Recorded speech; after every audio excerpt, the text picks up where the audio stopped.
Flash back with me to January. My 5 other teammates, Mr. Bledsoe, our state advisor, and myself went down to the FFA Center at White Lake and created our banquet speeches, which we plan to give at different chapter banquets throughout the spring. Now flash forward with me to March, when we realized that our face-to-face visits were coming to a halt. Now flash back with me to January. What I left out was that, unbeknownst to the circumstances that would come in the few months, I created a banquet speech titled Plan for Possibility. And after crafting that speech, I realized that there is so much joy in the unknown, so much joy in the what could be or the what will be, and so much joy in possibility. Which reminds me of a story. It was 2015, second week of FFA membership for me. I attended Regional Leadership Conference, and there, the facilitator instructed us to list out our goals for the next year on a flashcard with check boxes beside each goal in hopes that we would check off those goals. Now, flash forward 10 months. After almost all of my check boxes were complete, my mom took my FFA jacket to the cleaners because I had soiled it on the left side with cheese dip from my favorite Mexican restaurant back home. My FFA jacket returned back home, and the flashcard had been in the left inside pocket and was now destroyed. So I decided to write a new flashcard spanning over the next 3 years until I graduated high school. But now that that time has passed, and I look back on my experiences both in and out of FFA, I realized that the most important opportunities and experiences weren't on that flashcard. The opportunities on them were great, but instead of checking off only those check boxes, I should have been planning for possibilities. Which reminds me of another story. George Keith was driving his brand new BMW through Central Park one day when his car unexpectedly shifted into first gear. So he decided that he would go to the mechanic shop the next morning at 7 a.m. in hopes of making it to his 8 a.m. meeting. Next morning, he gets up, he's at the mechanic shop at 7, but the mechanics refuse to work until 8 a.m. when the shop officially opened. So George waited an hour for a 3-minute repair.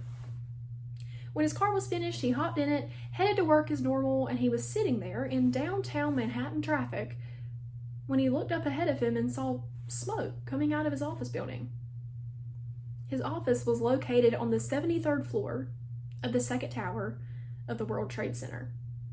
It was September 11th, 2001 when George Keith reached down and turned on his car radio to realize that we were under attack. And sitting there in that downtown Manhattan traffic in the express lane in his brand new BMW, George realized that flexibility had just saved his life. Instead of getting a rental car and flying to work, he chose to be a little more flexible, to mend his schedule, and to head to work as normal. So what if we consider being more flexible? If we're tired of feeling rigid and stuck, think flexibility. It's a wonderful word that invites us to be bendable and stretchy and spacious. Practically speaking, it brings a new way of behaving to old habits. And sort of like a miracle, new conversation happens and new thoughts appear. But flexibility isn't the only defining factor when we plan for possibility. We must also put ourselves closer to the possibilities so that the chances of them happening are even greater. Do you know those people in your life that always seem to be in the right place at the right time? Why do they always get a certain job or an event or an opportunity over me? Well, by associating with how well we associate with possibilities and following up with practice and persistence, we too can be one of those people that are always in the right place at the right time. My family and I are huge Clemson University football fans. Hunter Renfrow, a player I have had the pleasure of watching play football many times, both on TV and in person, has one of the most unlikely told careers ever in college football history. Hunter began his career at Clemson in 2015 and since then has recorded 2,133 yards, 186 receptions, and 15 touchdowns. He also holds 2 school records: most starts by a receiver and consecutive games with a reception. However, Hunter was a walk-on. Prior to the day of tryouts, Hunter was never offered a spot on the Clemson University team. Prior to the day of tryouts, Hunter was never in the plan of the coaching staff at Clemson. But because he put himself in the arena with possibility, he decided to try out to put himself closer to the possibility of making it on the football team. He became a very valuable asset to the program.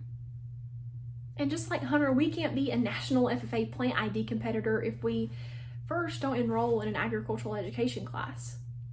We can't be in the school band if we never first pick up an instrument, and we can't catch a fish if we aren't near water. We must strive to push ourselves further from demanding planning and more towards the power of possibility. One of my favorite pastimes is watching the 1990s, early 2000s TV hit series Friends. Season 1, episode 4, Monica asks her friends, "What are your future plans?"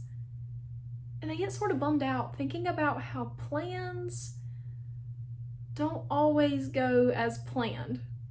But when Phoebe asks, she responds, "I don't have a plan. I don't have a PLA, much less a PLAN." And sort of like Phoebe, I didn't have a PLA or a PLAN either. But it's because of the role that I am in that has created the possibilities of giving you this speech, even virtually. And speaking of creating possibilities, North Carolina FFA is creating possibilities each and every single day for students, advisors, and supporters. These possibilities are what has grown our membership to over 21,000 FFA members across the state of North Carolina, 324 chapters, and over 1 million student hours logged last year alone in projects, leadership, and service activities. So I encourage you to think of a goal that you have.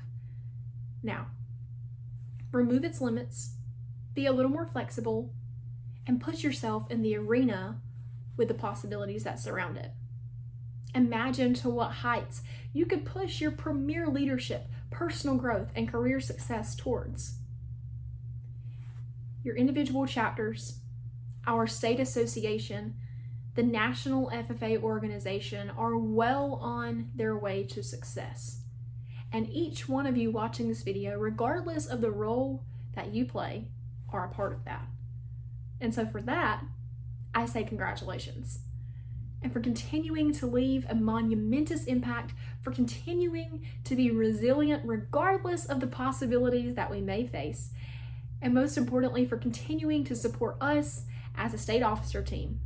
For that, I say thank you.